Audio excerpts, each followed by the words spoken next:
Minsan lang tayo mabubuhay! Alam mo ba na ang utang nakakasira ng buhay yan? Pero alam mo rin ba na ang utang nakakabuo yan ng pangarap? Tapusin mo tong video na to at papaliwanag ko sa iyo ano ang experience ko sa mga utang-utang na yan, paano nasira ang buhay ko, at paano uli nabuo ang pangarap ko dahil sa utang ko. Gandang araw po, ako po si RP ng Jim D po. So hayaan nyo po na ikwento ko sa inyo yung actual na experience ko kung papaano na yung utang na yan nakasira ng buhay ko at paano rin yan muling nabuo ang buhay ko at nabuo ang pangarap ko. So ang kwento ko kasi, nagsimula yan nang umutang ako sa bangko para pambili ng lupa. Kasi at nung panahon na yon, akala ko pagka nag-invest ka sa lupa lang, investment na yan, kikita yan. Pero maling-mali pala ako. So maaaring magkaiba tayo ng interpretasyon doon sa pagturing, doon sa lupa as investment. Pero ipapaliwanag ko sa inyo, tapusin nyo yung video, bakit kako hindi ganun kadaling sabihing asset ang lupa. So anyway, umutang ako sa bangko para makabili ng lupa dyan sa Antel. So, nakabili ako, maganda yung property na yun, lupa lang kasi marami mga development dyan. So anyway, bumili ako, utang ko sa bangko, pero lupa lang siya kasi iniisip ko, after 5 years, 10 years, dodoble yung property value niyan. 'Di ba? Ganoon naman talaga yung mga iniisip natin, 'di ba? Pero mali pala ako, unang-una, yung property value, pwede siyang tumaas. Okay? Kunyari, nabili mo na 2 million ngayon yan, 2026. Tapos, ibebenta mo 2031, 5 years from now. Maaring dumoble. Yung 1 milyon mo, naging 2 milyon. Pero, hindi ko siya maituring na investment. Bakit? Kasi, maaring dumoble yung halaga ng property mo. Pero sa totoo lang, tumaas na talaga yung value ng mga properties. Ang ibig ko sabihin nun, yung pera mo na 1 milyon na nakabili ng kunyari 100 square meters na property ngayong 2026, pagdating mo na 2031, hindi ka na makakabili. Yung 1 milyon mo, hindi na makakabili ng isa pang 100 square meters uli. Which means, kung after 5 years, binenta mo yung property mo ng 2 million, akala mo kumita ka ng 1 milyon, try mo bumili ng 100 square meters uli na property. Hindi ka na makakabili. Ibig sabihin doon, yung 100 square meters mo na halagang 1 milyon, 5 years from now, pwedeng yun na ang halaga nun, 2 million 5 years from now. Ibig sabihin, kahit ibenta mo yung pa rin yun hindi ka tumubo. Hindi ka tumubo doon. Kasi yun na yung halaga ng pera. Kasi may mga tinatawag tayong inflation. Yung inflation, yung halaga ng pera ngayon, pagdating ng 1 taon, 2 taon, bumababa na yung pambili mo niyan. Yung piso mo ngayon, bukas makalawa, 90 centavos na lang yan. So ganoon, yung inflation na sinasabi, yun na masakit na katotohanan na natutunan ko. Tapos, pero pa doon, kasi halos lahat naman tayo, aminado ako at alam ko yan. Halos lahat tayo, pag umutang tayo ng bahay at lupa or lupa lang, ang pinagkukunan natin ng pambayad dyan, yung kinikita natin. It's either yung sweldo natin or yung kita sa negosyo. Halos lahat ng Pilipino ganun ang ginagawa. Which is yun yung malaki talagang pagkakamali na nagawa ko. So to cut the long story short, nailit yung property na yan. Bakit? Kasi ang inaasahan na pambayad sa property na yan, sa lupa na, sa Antel na yan, kasi is yung kinikita ko. At may mga pagkakataon talaga na hindi ganun kalaki yung kita mo. May mga pagkakataon wala kang pera, may mga pagkakataon lugi ka, di ba? So sino magbabayad ngayon ng property, utang mo? Wala. So doon yung pinakamalaking pagkakamali ko. Pero pa doon, nasabayan pa uli yan ng umutang ako ng kotse, na pick-up. Magkasabayan, 2015 and 2014. 2014, umutang ako ng pick-up. Tapos 2015, umutang ako ng lupa. Thinking na kumikita na ako noon, di ba? Stable na ako, iniisip ko, may pera ako, so may pangulog ako. Unfortunately, sinubok tayo ng pagkakataon Talagang humina yung kita natin. So, enough lang yun para makasurvive yung company, enough lang yun para makasurvive yung family, pero not enough para pambayad ng utang. So, talagang devastated ako doon kasi natuto ako ng masakit na leksyon. Akala ko nga, hindi ko na uulitin yun Akala ko kasi, ganun yung talaga yung utang. Kasi pinalaki kami ng mga magulang ko na masama yung utang. Okay? So again, hindi natin pagtatalunan. Yung utang nakakasira ng buhay yan. Pero ipapaliwanag ko ngayon yung part 2 nung topic natin na yung utang nakakabuo ng pangarap yan. Ito naman, yung kwento ko tungkol sa utang na yan, paano naman nabuo yung pangarap ko? Okay. So natutunan ko na pag bumili ka ng property, dapat kumikita na siya. Okay lang yan na lupa lang, as long as maupa-upa mo yan sa ibang tao. May papasok na pera sa'yo. Or may bayat lupa ka, pwedeng negosyo sa baba, or negosyo sa labas, sa garahe, bahay mo yon. Yun yung nangyari sa akin. So 2019, nakautang naman ako sa BDO Home Loan. So sinuwerte ako kahit na hindi maganda yung credit standing ko kasi nailitan ako ng lupa, nailitan ako ng sasakyan, nakautang pa rin ako kasi maganda naman yung financial record ko, yung transaction ko sa BDO. So pinautang ako ng BDO 5 years to pay para bayaran yung kasalukuyan kong bahay at lupa ngayon. So ngayon, ang pinagkaiba kasi nito ngayon, 2019, may gym na maliit na doon sa bahay na inutang ko. At doon sa gym na maliit na yon, ang gym na yon, doon sa bahay ko, yun yung tumulong ngayon na magbayad ng utang ko sa bangko. So, aminado ako na hindi naman buwan-buwan maganda ang kita ng gym. Pero ang kaibahan ngayon nito kasi, may porsyento na ng pambayad sa utang ko ang nanggagaling dun sa gym na kinikita ng property ko. Kumbaga yung property ko mismo ang kumikita at nagbabayad sa utang niya. So sa mga panahon na hindi sapat yung kita ng gym, dun ako mag-aabono. At yung term ko na abono, hindi siya abono para sa akin kasi para siyang kumikita ako doon sa negosyo ko sa Gym Republic, yung gym ko, di ba? Kumikita yung gym depot ko. At ang sobra sa kita ko, iniipon ko sa bangko, di ba?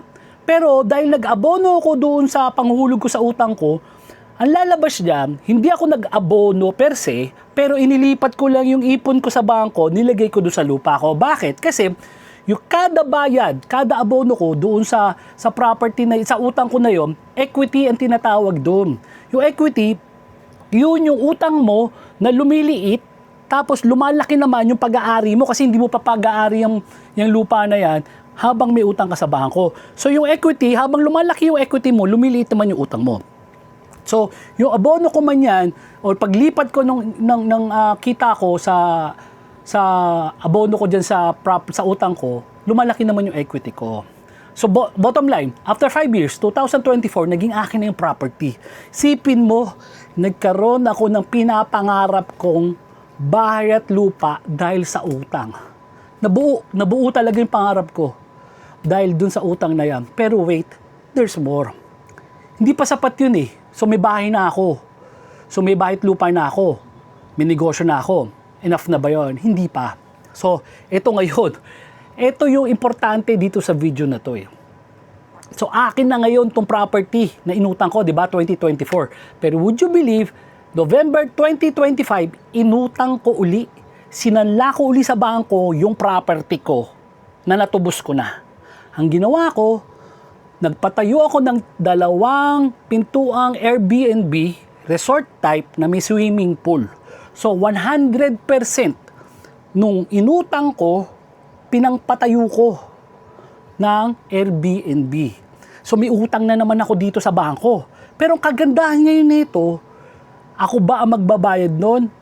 Pwedeng abono siguro, pero very very confident ako ngayon na yung kikitain ng Airbnb ko, so sobra pa para bayaran yung utang ko. 'Di ba? So ako, very confident ako, 10 years to pay yon. Ginawa kong utang naman ngayon, 10 years to pay kasi mas malaki. Kasi yung 5 years to pay, 2 million lang yun eh. Ngayon, 4.8 million na. Sipin mo, yung 2 million na nabili ko noong 2019, ngayon, naisanla ko ng 4.8 million sa bangko. 'Di ba? So buo yun, buong 4.8. Pinantayo ko ng Airbnb. Pero wait, yung lupa kasi na yung binana ko. So yung 4.8 lang yun talaga ang ginastos ko. So may halaga pa yung lupa. So, ito yung sabihin ko, baka baka isipin nung manonood sa atin, baka naman malugi ka, baka di ka makapagbayad, di ba? Okay, pwede naman talaga yon. Okay, pero ito, tingnan natin, yung current na bahay at lupa ko, 4.8 million. Etong kabila na minana ko, pagpalagay natin 2 million lang. Kasi lupa lang eh. Okay, so in total, 6.8 million yung asset. Total asset ko is 6.8. Isang 2 million, isang 4.8. Diba? Okay, sinala ko to 4.8. At tinodo ko yung 4.8, nilipat ko dito yung pinag-utangan ko. So ngayon, tong 2 million na to, nagkaroon ng dalawang unit na Airbnb na may swimming pool na halagang 4.8. So naging 6.8 million na to. Yung dating 2 million, naging 6.8 kasi nagkaroon ng building na, dati lupa lang. So, what if malugi to? May posibilidad talaga yan malugi. Pero kung malugi man to at hindi nakapagbayad, ang total asset ko would be 6.8 pa rin. Remember, sa simula nung kwento ko, 4.8, 2 million. 4.8, 2 million, 6.8 million combined.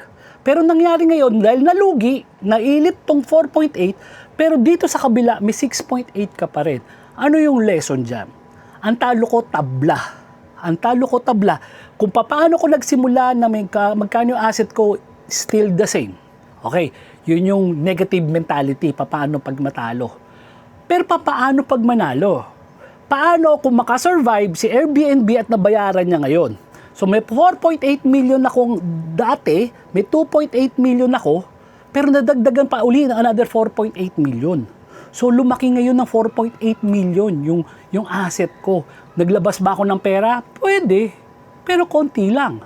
Baka konti lang. Pero pag sinuwerte ako, baka sobra pa. Kumita na Airbnb, may pambayad na ako doon sa utang ko, may kita pa ako, 'di ba? Pero para ano kapatid, tingnan mo to. Gawin natin sitwasyon yung kagaya mo. Meron ka bang bahay at lupa na pag-aari mo na 100% sa'yo? Imagine mo to, isanla mo yan. Isanla mo yan.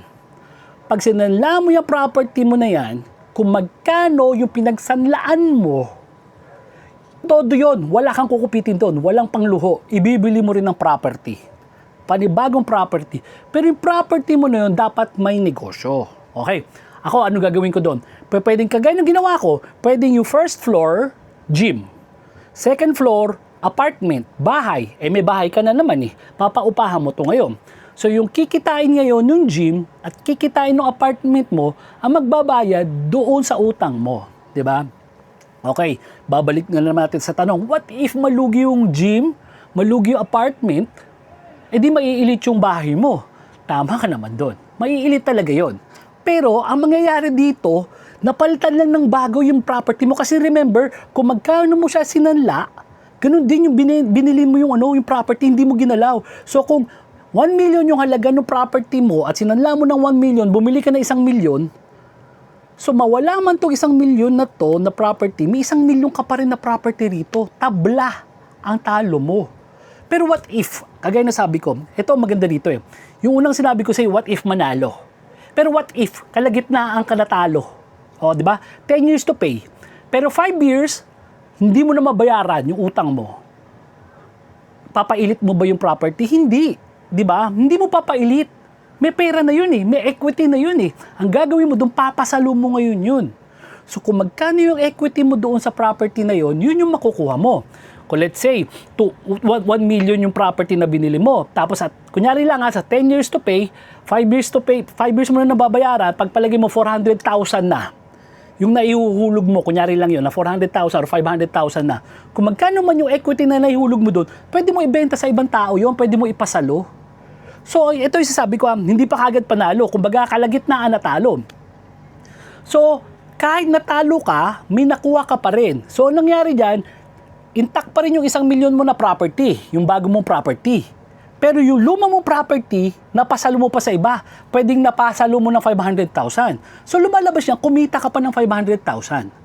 Diba? So sumugal ka, natalo ka, pero in the end, panalo ka pa rin. Diba? Nawala kasi ito, natalo. Pero nagkaroon ka ng bagong 1 million plus may 500,000 ka pa galing doon sa equity na pinagbentahan mo or pasalo doon sa kabila. Ito ngayon yung the best. What if all throughout, nanalo ka. All throughout, nabayaran yung property na yun, di ba? Hold that thought, ha. Paano kung nabayaran mo in 10 years time? Di ba?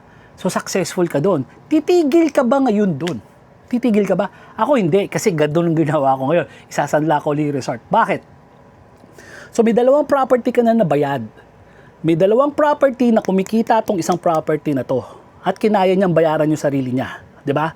Utang ka ngayon ng dalawang property uli. Utang ka uli ng dalawang property. Ulitin mo yung ginawa mo rito, pero ngayon dalawa na. Utang ka ng dalawang property, may gym, may business, may paupahan sa taas. Ngayon, 3 ng negosyo mo ang nagtutulong-tulong para bayaran yung utang na yon. Hindi mo na kailangan ng 10 taon. Hindi mo na kailangan ng 10 taon para bayaran yung utang mo para sa dalawang property. 5 years na lang ang kailangan mo. Bakit? Kasi ngayon, yun yung leverage na sinasabi ko. Yung utang mo, ang nagbabayad, yung pinag-invest mo sa inutang mo. Mas mabilis na ngayon. Ngayon, ito yung sinasabi ko, ito yung road to retirement ko. Yun yung ginawa ko. So, nagpapasalamat ako sa utang na sumira ng buhay ko. Kasi, yung utang na sumira sa buhay ko, ang nagbigay ng aral sa akin. Hindi ako sumuko. Nagsubok uli ako. At nung natuto ako ngayon na yung utang pala, pwedeng makabuo ng pangarap ko. So ito ako ngayon, si RP ng Gym Depot, nabubuo unti-unti ang pangarap. Gandang araw po.